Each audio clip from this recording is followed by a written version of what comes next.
அனைவருக்கும் வணக்கம். நம்ம இன்றைக்கி ரிலாக்ஸ் வீடியோ, என்டர்டெயின்மெண்ட் வீடியோ அதை பற்றி பார்க்க போகிறோம். நமது சேனலுக்கு தொடர்ந்து ஆதரவு தரும் அனைத்து நல்ல உள்ளங்களுக்கும் நன்றி நன்றி நன்றி.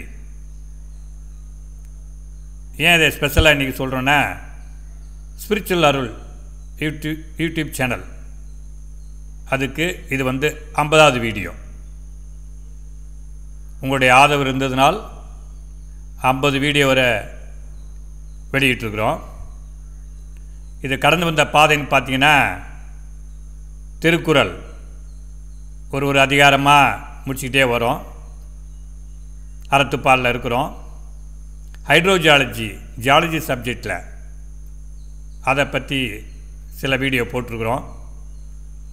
தன்னம்பிக்கை தரும் கருத்துக்கள் நூல்கள் அப்படிங்கிற தலைப்பில் பெரிய பெரிய மகான்கள் பற்றியும் அவருடைய வாழ்க்கை குறிப்பு பற்றியும் அவங்க சொன்ன நற்செய்திகள் பற்றியும் பார்த்துக்கிட்டு வந்தோம்.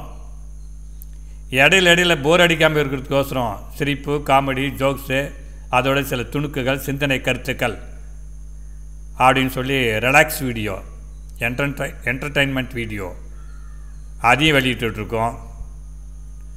வெள்ளம் ஏற்பட்டப்போ வெள்ளம் ஏன் ஏற்படுகிறது, அதை எப்படி தடுக்கணும் அப்படிங்கிற வீடியோவும் வெளியிட்டிருக்கிறோம்.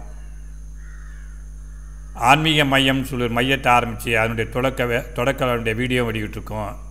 இதுதான் இந்த ஸ்பிரிச்சுவல் அருள் யூடியூப் சேனல் கடந்து வந்த பாதை.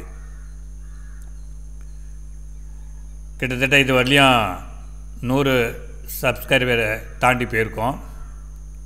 அதே போல் வியூஸு பார்த்திங்கன்னா 5K வியூஸை தாண்டி போயிட்டுருக்கு. வீடியோவும் கிட்டத்தட்ட இது 50வது வீடியோவை டச் பண்ணிட்டோம், தொட்டுட்டோம். உங்களுடைய ஆதரவால் இவ்வளோ ஒரு உயரத்தை தொட முடிந்தது. அதனால் மீண்டும் தொடர்ந்து ஆதரவு தர வேண்டும் என்று மீண்டும் ஒரு முறை உங்களை கேட்டுக்கொள்கிறேன். அதோடு இந்த மாணவர்களுக்கு பயன்படும் வகையில் 2025 புத்தாண்டு முதல் நாளில், அதாவது 1/1/2025 அன்று கல்லூரி மாணவர்கள் பயன்பெறும் வகையில் ஒரு பாடத்திற்கான முதல் வீடியோ வெளியிடப்படுகிறது. மாணவர்களின் நலன் கருதி யூடியூப் சேனல் பெயரையும் மாற்றி வைக்கலாம் என்ற யோசனையும் உள்ளது என்பதை தெரிவித்துக்கொண்டு நம்ம வாங்க இப்போ வீடியோக்குள்ளே போகலாம். அகத்தின் அழகு முகத்தில் தெரியும். நம்ம மனசில் என்ன இருக்கோ அதை தான் நம்ம உடம்புல வெளிக்காட்டும். மனது உள்ளம் நல்லா இருந்தால், ஆனந்தமாக மகிழ்ச்சியாக அமைதியாக இருந்தால், முகமும் மலர்ச்சியாக ஆனந்தமாக சிரித்த முகமாக இருக்கும். மனதிலையும் உள்ளத்திலும் சோகமும் கஷ்டமும் வருத்தமும் துயரமும் துக்கமும் இருந்தால் அது வெளியில் தெரிந்துவிடும். ஆதலால் நாம் எப்பொழுதும் சிரித்த முகத்தோடு முக மலர்ச்சியோடு இருக்க வேண்டும். பொன் நகையை விட நாம் அணையும் தங்கத்தால் நகையை விட புன்னகைதான் நமக்கு பேரழகு. இது அனைவருக்கும் தெரிந்த உண்மைதான். அதுதான் நகைச்சுவை என்று வைத்தார்கள். நகை ப்ளஸ் சுவை, நகைச்சுவை. அந்த நகைச்சுவை ஒரு இயல்பு.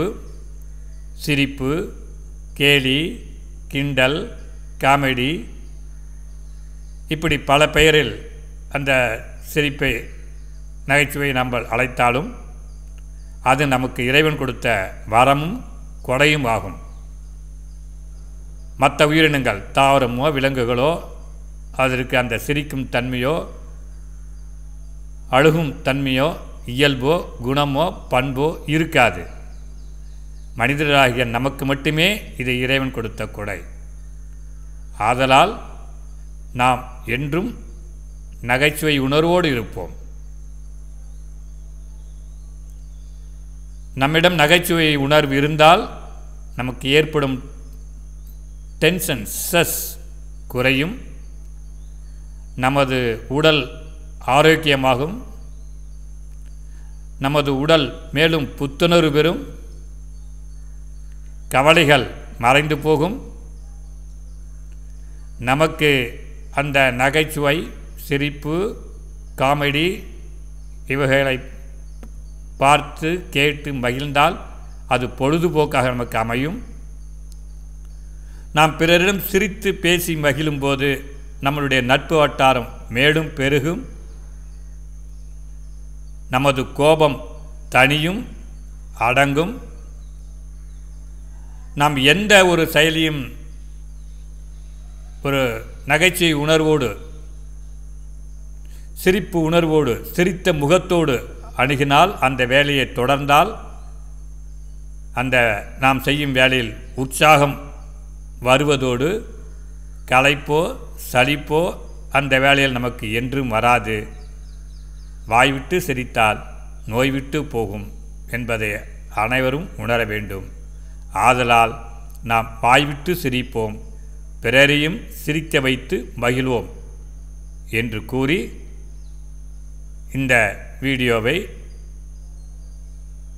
வீடியோக்குள் போகலாம் என்று கேட்டுக்கொள்கிறேன்.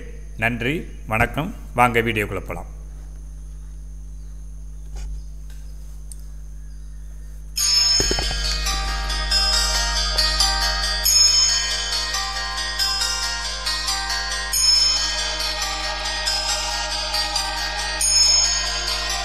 Wow.